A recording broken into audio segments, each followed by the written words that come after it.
All right, Baltimore. So the Baltimore mayor is now famous. Okay? He's famous.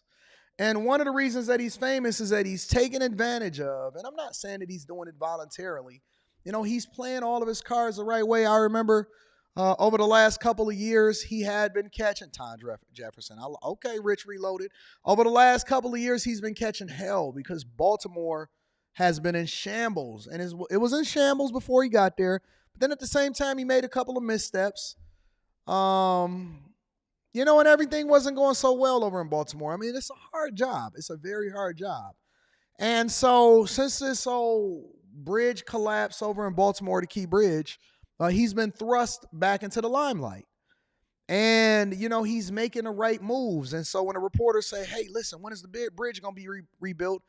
He says, listen, I don't care about the bridge. We need to focus on finding these 6 people that are still missing, that were the construction workers that were working on the bridge. I'm going to read that super chat shortly, Giorgio. You think you're funny. I got you. So he's making all of the right moves. He's doing it and he's playing it and he's answering the questions the same way that I would answer the questions. And he's answering it with real passion. And he's not just saying the answer. He's not just answering it. You got to say it with passion. When they interview you, you got to hold it down. Listen, are you guys concerned about when the bridge is going to get built and what Biden said about rebuilding the bridge?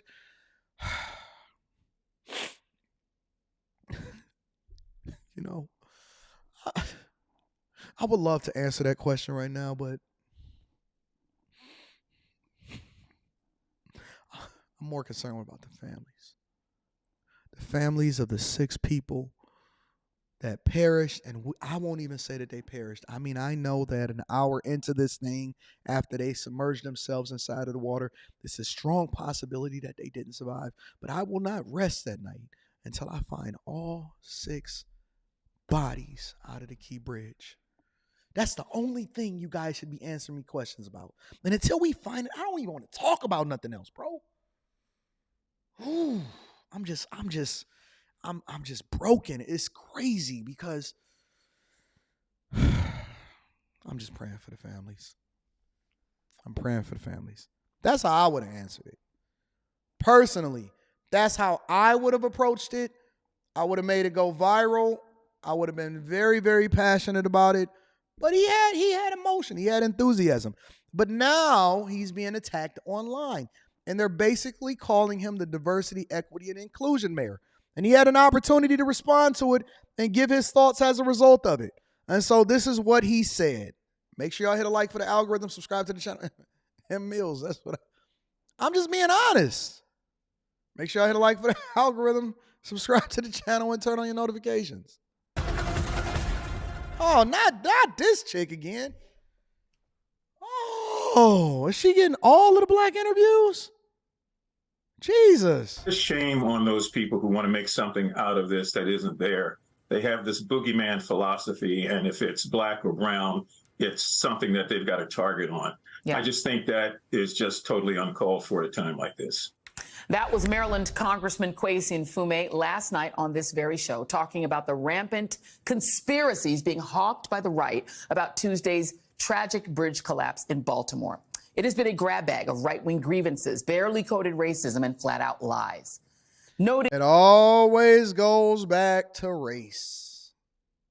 Male, female, black, blackity, black, black, black. It always comes back down to race, no matter what happens.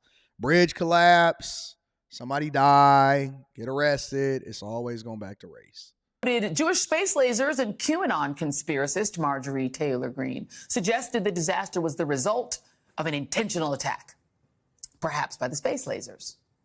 But the most idiotic and racist theories had to do with their newest boogeyman, diversity, equity, and inclusion, DEI. A Republican congressional candidate in Florida tweeted that DEI did this. And a right-wing blue check account that's been boosted by Elon Musk in the past just blew straight past the dog whistling, tweeting to its 276,000 followers, quote, Elon Musk boosted him? Yeah, she do seem like a plant. Baltimore's DEI mayor commenting on the collapsed Francis Scott Key Bridge. It's going to get so much worse. Prepare accordingly. The post included a clip of Baltimore's black mayor, Brandon Scott. I cannot believe I have to say this. So now, wait a minute. So they responding to ghost accounts on Twitter? Seriously? That's where the offense came from? All right, come on, y'all. Let's endure through it and see what they got to say. Brandon Scott was elected with 70% of the vote in 2020 in a city that is 61% black. So by right-wing logic, a diversity hire. Okay, so hold on.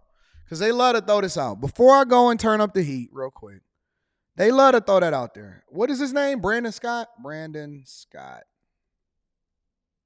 Baltimore voting.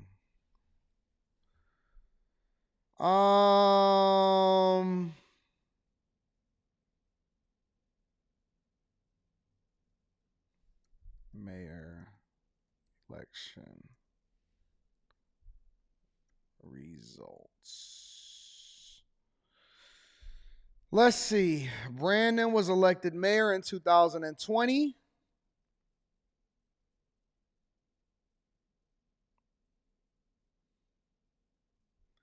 And Brandon Scott won with 70% of the votes. Okay, so that is correct. Population,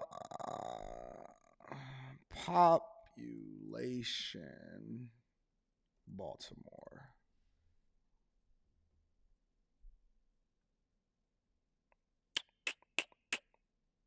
Early voting, election day by mail. Okay, so let me break down these results for you guys because I actually want y'all to see this. And this is why we like to mine out the results. So this is from Maryland.gov from the actual website. All right. Republican, 16,000 votes. Brandon Scott got 164,000 votes. The next closest was Bob Wallace, who was unaffiliated, and he got 47,000 votes, which was 20% of the vote. So Brandon got 70% of the vote. All right. But here's the thing. Early voting, 38,000. Election day, 17,000. By mail, 100,000 votes. Okay. 100,000 votes. So his total was 164,000 votes. That's city council.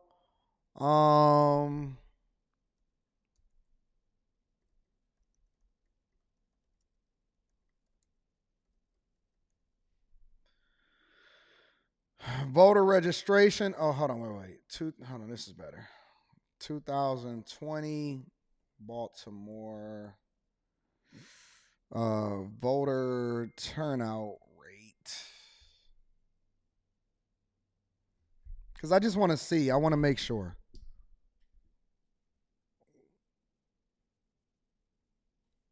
Local.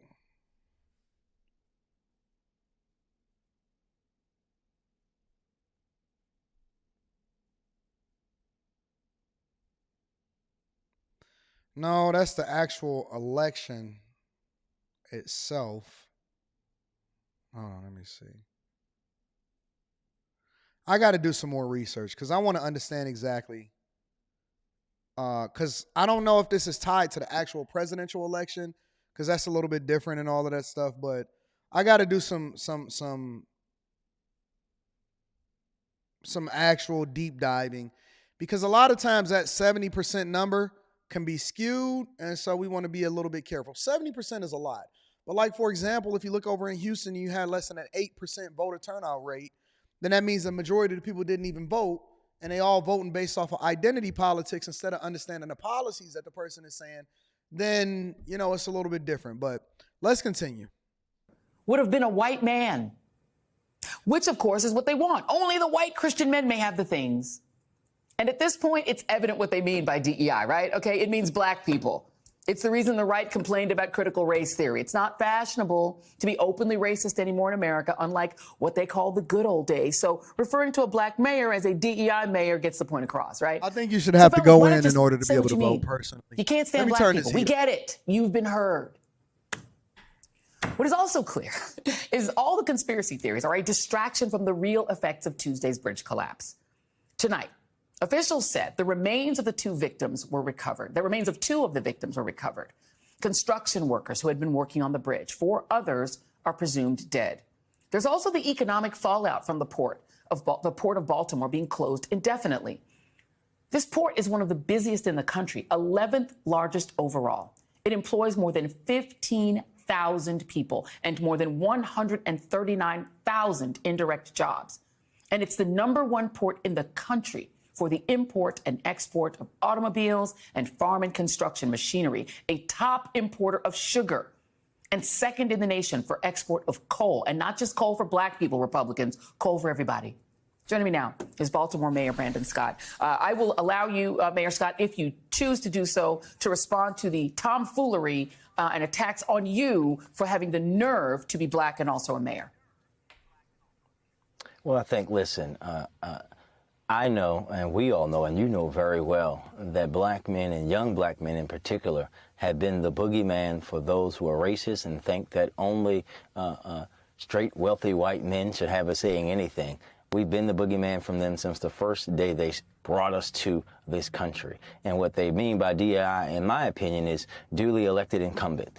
We know what they want to say, but they don't have the courage to say the N-word. And the fact that I don't believe in their untruthful and wrong ideology, and I am very proud of my heritage and who I am and where I come from, scares them, because me being at my position means that their way of thinking, their way of life of being comfortable and suffering, and while everyone else suffers, is going to be at risk, and they should be afraid, because that's my purpose in life. And by the way, you know, the coded racism, before we even knew the nationalities of the men, Maria Bartiromo was out there talking about open borders and trying to somehow signal that they wanted to go after the brown people too, because of course that is their other target. We know that the men who were doing this hard construction work overnight, trying to fix the potholes on this bridge, working very hard, were Latino. And so that's now on the table too. We know that this ship, which came from Singapore, was piloted by a very heroic crew from India whose Mayday call saved lives, not maybe saved lives, but did. So this is a full-throated attack. But this is also what America is. It is people of multiple races who do the hard work to make. You know, this is gaslighting at its finest, because they're trying to make an issue out of nothing, right? And this is the reason why I say that I don't even listen to some of the stuff that people say, because they're trying to do a whole segment in order to try to make this out to be more than what it really is. These are basically ghost accounts and irrelevant Twitter accounts that they're trying to make out to be something more than what it is. This is really a non-issue and a non-story. Nobody fears you, big dog. Nobody is scared. Listen, congratulations on being the mayor of Baltimore. I think that you answered the questions correctly. I haven't deep dove into Baltimore to see exactly what the job that you've done since 2020, but now you're on my radar, and so I'm going to be paying attention, and I want to see exactly what's going on. But I hate when they try to make it out to be a race thing. This has nothing to do with race. If they're actually professional, then they would ignore some ghost accounts on Twitter trying to make this out to be something more than what it really is. This has nothing to do with anything. And they trying to make him a hero. So let's see if they got anything else for us, y'all. Make America work and literally make it work. Talk about the importance of this port and how quickly you believe it will be back up and working. Well, first I have to talk about those lives that we lost. Those folks came to this country to fulfill the American dream, the dream that they... I told you what the play was before he even answered. Whenever they ask about, hey, how fast is the bridge going to be rebuilt? He's going to say, and they're going to say, hey, listen, guys, let's talk about the lives lost, because that polls well. I mean, he very well may also believe it, but it polls well. Listen, whenever you stop to talk about something in order to acknowledge people, that's strategy 101. One of the things that I do when I break down my opponents, and I feel comfortable telling you because it's not like you're going to remember anything, But the first thing that I do when I break down my opponents or I'm going into a debate or I start talking to somebody is first I acknowledge them. Hey, what's going on? Hey, listen. I did it with Boyce Watkins. The first thing that I did with Boyce Watkins is I thanked him and I congratulated him. I said, listen, I like what you got going on your platform. And then one by one, we start to break that junk down all the time. And so it polls well. It captures the audience and they say, oh, wait a minute. In the inside of them, they say, hey, wait a minute. They may not be so bad. They may not be doing such a bad job. When you go up on a platform, hey, listen, I appreciate you for bringing me on here. And you didn't have to do it, but, I acknowledge what it is that you're doing. And I think that you've developed the audience and, congratulations. And you find something to compliment them on. And then you disarm them.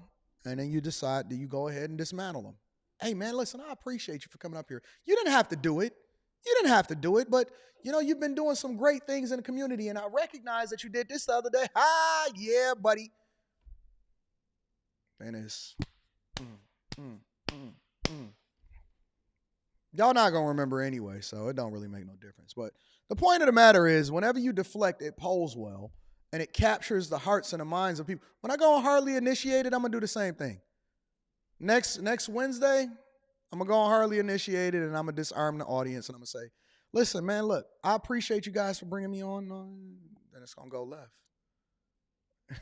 It's going to go left. Then I'm going to proceed to break down every single thing that they do. Watch what I do. Watch me play it out. Say should exist for everyone, but they really mean just for them. They were working, filling potholes in the middle of the night so all of us use that bridge could had better transit. This port is one of the most important, not just in the U.S., but in the world. And these folks that depend on these jobs, we are going to be working very quickly alongside and following the lead of our federal government, our state government, supporting in every way we can to get this port open back up. But we have to do that safely in the right way to make sure that nothing else happens in the getting it back up and working. We're going to do that each and every day. Everybody is working here together. We're ignoring all the conspiracy theorists, everyone who's playing bridge engineer at home, who's never even taken a class on engineering, and understanding that what this is about is showing the world once and again that Baltimore can't be broken, that our spirit is strong, and we will rebuild together and honor those who we lost. All right, cool. Thank you, my friend. I appreciate you. Shout out to the diversity, equity, and inclusion hires. We love it. We rock with y'all. We think that y'all doing awesome.